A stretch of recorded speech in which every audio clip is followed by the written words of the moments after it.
Hello, everybody. Thank you very much for coming. We're excited to be here. I want to thank Donald and Christina, the Film Festival, and the Penny Stamps Lecture Series for having us. We're especially excited. We've done this piece at many, many film festivals and at film venues. And occasionally people will say, well, is it a movie? You know, you're talking and you're showing stuff. So sometimes there's a little bit of confusion. We've never done this as a lecture before. And I'm very excited because as a lecture, it's fancy. This is a fancy-ass lecture. Like, what other Penny Stamps people have had their own band doing a soundtrack when they did a lecture? This probably hasn't happened. So anyway, we're very excited to be here. We are gonna just get right into it. The band is gonna play a prelude, and then we're gonna get started.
At the World Utopian Championships in Stockholm a few years ago, I'm not making this up, it really does exist.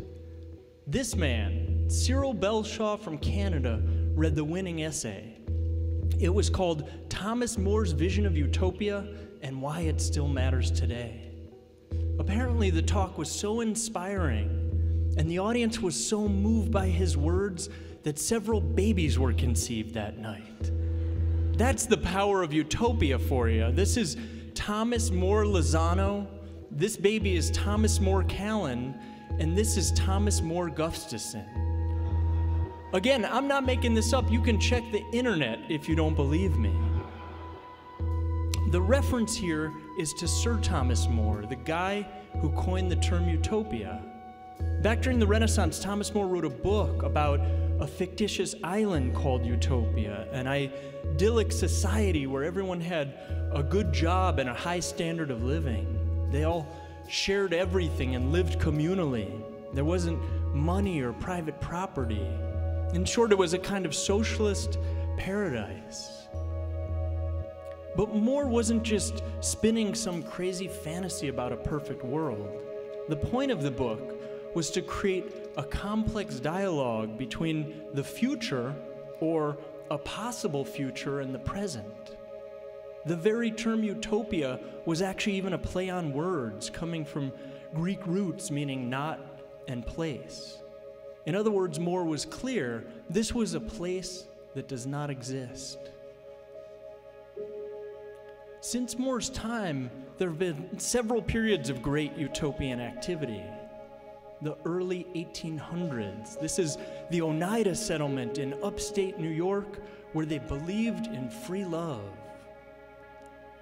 The 1960s. This is the Morning Star Ranch north of San Francisco where, you guessed it, they also believed in free love. So what the fuck happened to us? Are we living in an anti-utopian time, or is it just me? Some kind of weird Jewish melancholy or something? People had high hopes and a great imagination for the future, that the world could reach some sort of ideal state, or at least that robots would do all the work for us. I don't know if you can see, but this huge robot here is designed just to zip up this woman's dress. This is the house of the future, built in 1961 by, of all people, the Monsanto Corporation. It was all gonna be so great. In the future, you'd be able to sit naked in the sink brushing your teeth.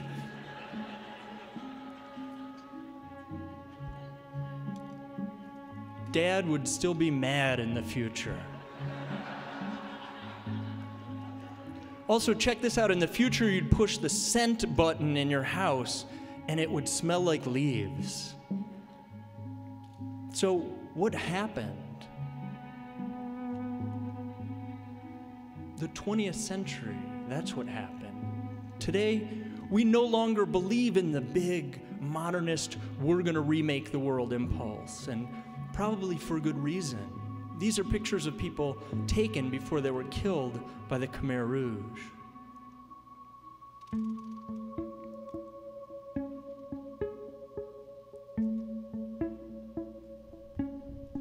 Gorbachev driving past the Berlin Wall in an ad for Louis Vuitton. I'm speechless. If there were a Clio Award for the most cynical use of history to sell a product, we got a winner here. But actually, it's kind of brilliant. The entire history of the 20th century is captured right here in this frame. The wall represents the grand utopian project of socialism. The bag is triumphant global capitalism and what Marx would call commodity fetishism. The whole thing is wrapped up in a warm glow of false nostalgia. And I don't know if you can see, but at the bottom right here it says, Mikhail Gorbachev and Louis Vuitton support the Green Cross International. All the proceeds go to charity. It's perfect. The 20th century began with all sorts of hope and belief that people could make a radically better world through socialism, through progress, through the free market, through technology.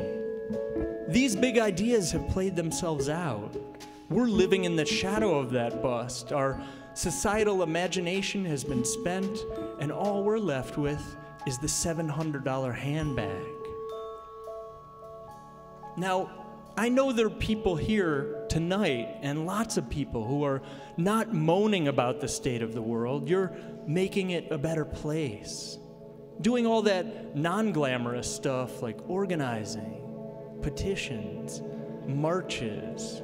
These are photos of a recent worldwide climate change event called 350.org.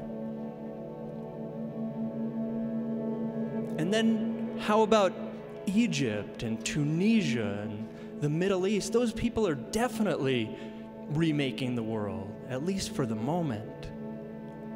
I saw a photo of some graffiti in Cairo that said, "Victory is with the patient."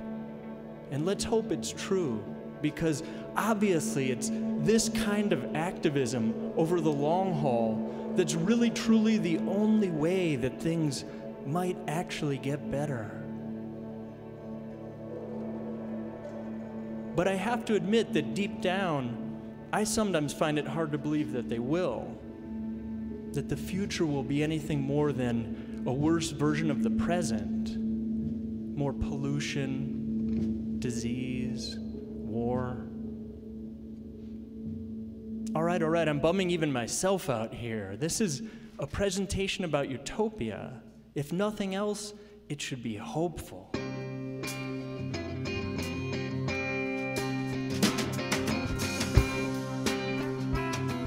That's much better.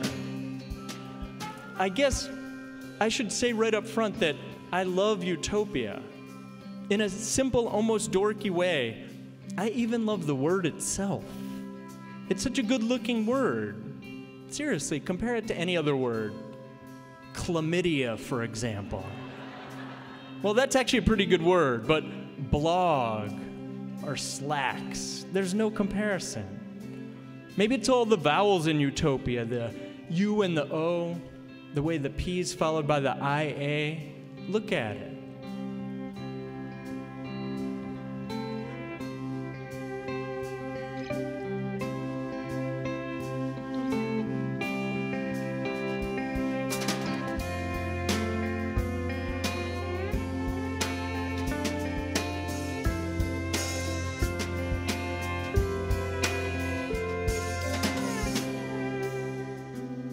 Club Utopia. I want to hang out there one night and see a floor show.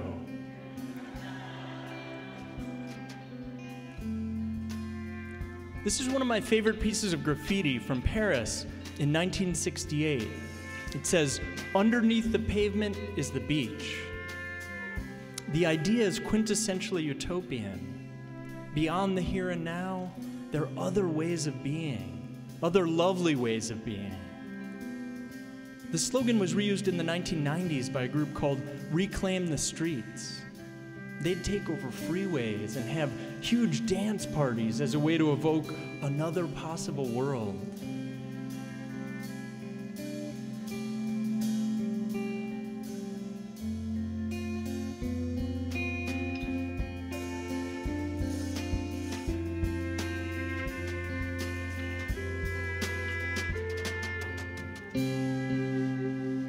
I love this guy.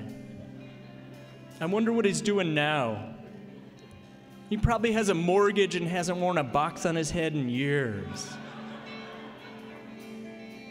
Is there something ephemeral about Utopia? Something that can't last? Yeah, there is, but that's also part of what makes it beautiful. It's like a flower, or the rush of falling in love, or the feeling of a revolution when all the old has fallen away, leaving only possibilities. Utopia is fleeting. It's a place that does not exist. This is a documentary about two things that are inextricably linked: our feelings about Utopia and the 20th century, which I would argue still lingers with us and still shapes who we are. These are slippery subjects, though, and we're not so interested in coming up with some grand historical narrative or a sober political analysis about Utopia. We're trying to get at feelings here, at subjective experience. Our hope is to use bits of history, 4 different meditations on the 20th century, to try to get some sense of the present and who we are today.